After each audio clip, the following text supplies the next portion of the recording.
Time ऐसा तो America में मजदूरन को के सुबह से लेकर शाम तक 15 घंटा काम करवाते, ना करते मजदूर ना कछु, और ना पीने लायक पानी मिला तो ना बैठने लायक ज़मीन।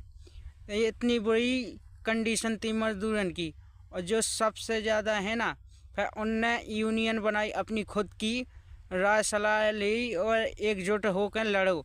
और फिर दूसरे दिन उनने हड़ताल की जिसमें 3 लाख मजदूर उतरे, भागला उनने 3 लाख मजदूरों ने भागला। फिर सरकार ने, बड़े पूंजीपतियों ने सरकार से सहायता मांगी, उनने गोली घलवाई तो कछु मारे गए, कछु उसमें घायल भय, जिससे मजदूर ने सबसे बड़ी आहत हुई और नुकसान भी हुआ।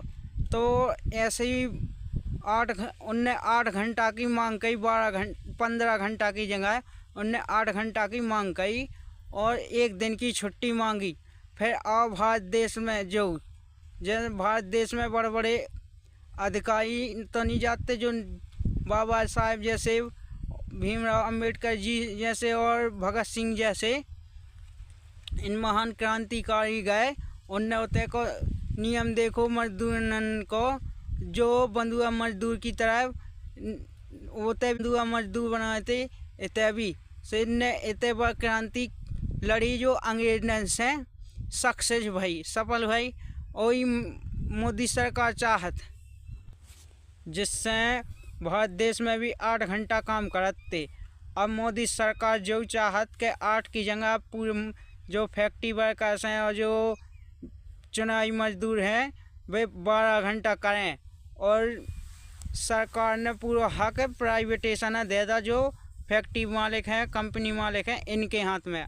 अगर तुम आंदोलन भी कर रहे, हड़ताल भी कर रहे, तो उन्हें बता के करो, नोटिस दो कि हम हड़ताल कर रहे।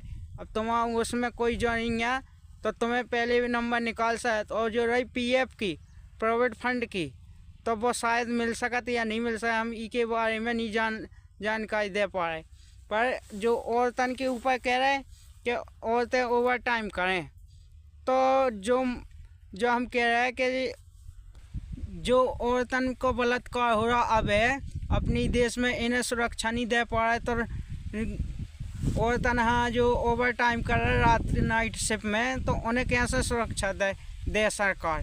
हो सकता तो मालिक की नीयत ख़राब है, या लेबर की नीयत ख़राब है, या ठेकेदार की नीयत ख़राब है, तो सुरक्षा को दे, कोई तो दे नहीं सकता। रही मजदूर की बात, तो मजदूर ने खून पसीना बहा के मालकन हाँ गगनचुम्बी इमारतन पे लो बना के दे दी। तो जो सोचो, मैं अगर मजदूर ना हो जाए तो कोई मालिक बन जाए, तो समझने चाहिए उन भारतवासियों को।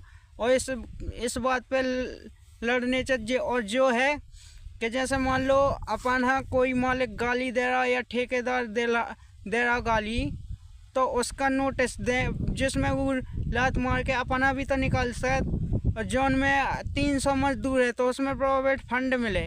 और जैसे कि 10-20 मजदूर है तो उन्हें प्रोविडेंट फंड ना मिले। और जो बेचा है चाहे जब तुम्हें धक्का दे के निकाल सके, कोई उसमें नोटिस ना दो जाए, सिर्फ निकाल दिया जाएगा। ऐसे ही प्राइवेट को जो है तो मालिक लोग अपना मनमानी चाहत, और सरकार भी उनके संग हाथ मिला ला। सैया भाई कोतवाल तो डर काय का।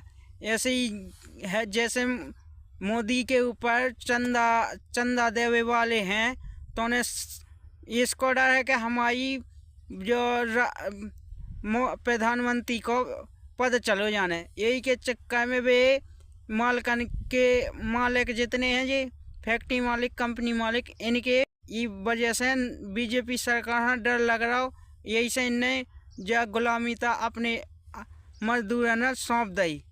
और जो कह रहे हैं ना कि किसान ही असली मजदूर है। अगर किसानी करे तो जो सरकार और जो प्राइवेट वाले जो फैक्ट्री मालिक हैं, जो पैसा ना खें तो अनाज ही खें।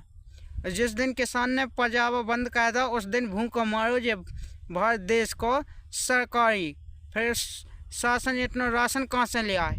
तो हमारा जो क्या वो है कि मजदूर और किसान एकजुट रहेंगे हमेशा, और किसान ही मजदूर है, मजदूर ही किसान है। भली शहर में दिल्ली प्रदेश में जा रहा है, इसका मतलब नहीं कि हम एकजुट नहीं रहेंगे, रहेंगे हम एकजुट। तो हमारा इतना ही कहना है कि जो प्राइवेट फंड है या जो प्राइवेटेशन कर रहा है, तो उसका रोकने की कोशिश करो, जो रुक जाए, और ना किसी की चमचाई करो।